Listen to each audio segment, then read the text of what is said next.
Si hiciéramos una lista de las personas más influyentes de todos los tiempos, esta no estaría completa sin Sir Isaac Newton. Sin embargo, había un lado oscuro en él que podría haberlo guiado a presagiar el apocalipsis. Si te interesa saber más, quédate hasta el final de este video. Físico, filósofo, teólogo, inventor, alquimista y matemático, autor de los conocidos como Principia, que nos ayudan a entender desde el funcionamiento de los coches en la Tierra hasta el movimiento de los cuerpos celestes que rodean al universo. A mediados de sus 20, Newton ya había inventado el cálculo, nada mal para el hijo de un granjero analfabeto.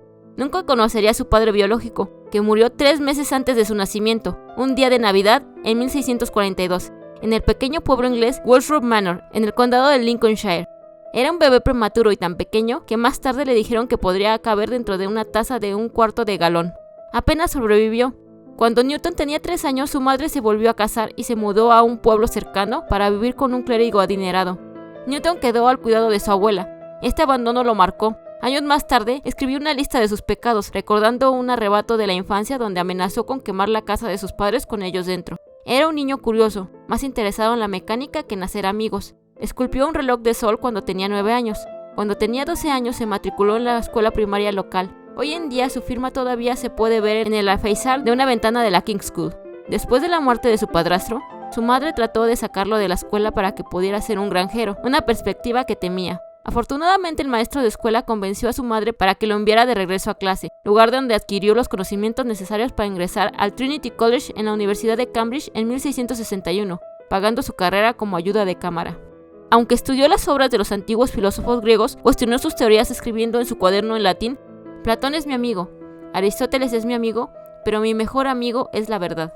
Prometió encontrar la verdad a través de una rigurosa experimentación científica. Su tiempo como estudiante no fue notable, pero las extraordinarias circunstancias que sucedieron a continuación prepararían el escenario para sus mayores logros. Poco después de recibir su licenciatura en 1665, la peste bubónica devastó Europa y se cobraría la vida de aproximadamente 1 de cada 4 personas en Londres. La pandemia obligó a Newton a trabajar desde la casa de su infancia durante los próximos 2 años y lo llevaría a sus avances más asombrosos. Utilizó un prisma para descubrir que la luz blanca y la luz solar están formadas por los colores del arco iris. La creencia generalizada en ese momento era la teoría de Aristóteles de que el color era una mezcla de blanco y negro. Para probar su teoría, Newton construyó un telescopio reflector que usaba espejos en lugar de lentes, lo que conducía a una imagen más precisa. Eso es mucho más seguro que cuando se metió una aguja de coser en la cuenca del ojo para averiguar si alterar la forma de sus ojos cambiaría la percepción de color.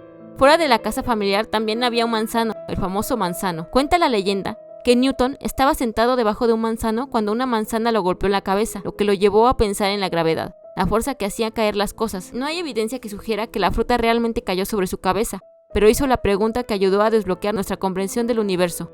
¿Podría la misma fuerza llegar hasta la Luna?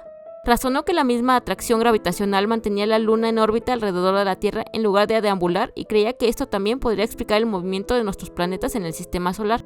Las matemáticas en ese momento no eran lo suficientemente sofisticadas para determinar el movimiento de estos objetos, por lo que Newton inventó su propia forma de cálculo matemático. Hubo una disputa sobre quién realmente inventó el cálculo. Cuando el matemático alemán Gottfried Leibniz publicó su artículo sobre cálculo en 1684, Newton afirmó que había hecho el mismo trabajo 20 años antes. La cuestión es que Newton era tan reservado que en realidad no había hecho públicos sus esfuerzos porque no podía soportar el escrutinio de su trabajo. Cuando Leibniz apeló a la Royal Society en Londres, Newton ejerció su influencia como presidente de la Academia Científica para ponerse a su lado. La mayoría de los historiadores están de acuerdo en que los dos descubrieron el cálculo de forma independiente. En 1667, tras el fin de la plaga, regresó a la universidad para continuar sus investigaciones como becario. Era un adicto al trabajo, a veces se olvidaba de comer. Solo 2 años después, cuando todavía tenía 20 y tantos años, obtuvo uno de los puestos académicos más prestigiosos del mundo, el de profesor lucasiano de matemáticas. Más tarde, este puesto caería en manos de nada menos que Stephen Hawking. Sin embargo, era indiferente a sus alumnos. Una vez, cuando nadie se presentó a clase, se dice que dio una conferencia en una sala vacía. Su verdadera pasión radicaba en la investigación. En 1687 publicó su obra maestra, Los Principios Matemáticos de la Filosofía Natural, a menudo denominado simplemente Principia, una de las obras más importantes jamás escrita. Fue aquí donde expuso su ley de gravitación universal, así como sus 3 leyes del movimiento. Newton puede ser considerado uno de los científicos más grandes que el mundo haya conocido, pero en realidad contribuyó con más palabras a la teología. Newton creía que la Biblia proporcionaba el código al mundo natural, y al estudiar cuidadosamente los textos sagrados, podría predecir el futuro. Creía que el apocalipsis ocurriría en el año 2060, con la advertencia: puede que termine más tarde, pero no veo ninguna razón para que termine antes. Previó un periodo marcado por la guerra y la catástrofe, seguido de la segunda venida de Cristo y el comienzo de una nueva era divina. No olvides que si estás disfrutando el contenido, puedes suscribirte y activar las notificaciones para no perderte de contenido similar a este, además de dejar tu dedito arriba, con el cual nos apoyarías mucho. Su lado religioso estuvo en gran parte oculto al público hasta 1936, 7.500 páginas con la propia letra de Newton. Mantuvo puntos de vista poco ortodoxos del cristianismo al rechazar la Trinidad, la creencia en el Padre, el Hijo y el Espíritu Santo, y también luchó contra el intento del rey Jaime II de catolizar las universidades, lo que lo llevó a ser elegido como diputado del Parlamento, donde cumplió 2 breves mandatos. Al parecer, uno de ellos fue solicitar que se cerrara una ventana.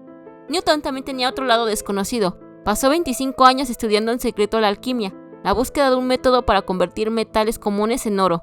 Este es un manuscrito en el que Newton escribió una receta que se cree que es un paso hacia la elaboración de la mítica piedra filosofal, que ahora se populariza en la serie de Harry Potter. Los alquimistas creían que incluso podría ayudar a los humanos a alcanzar la inmortalidad.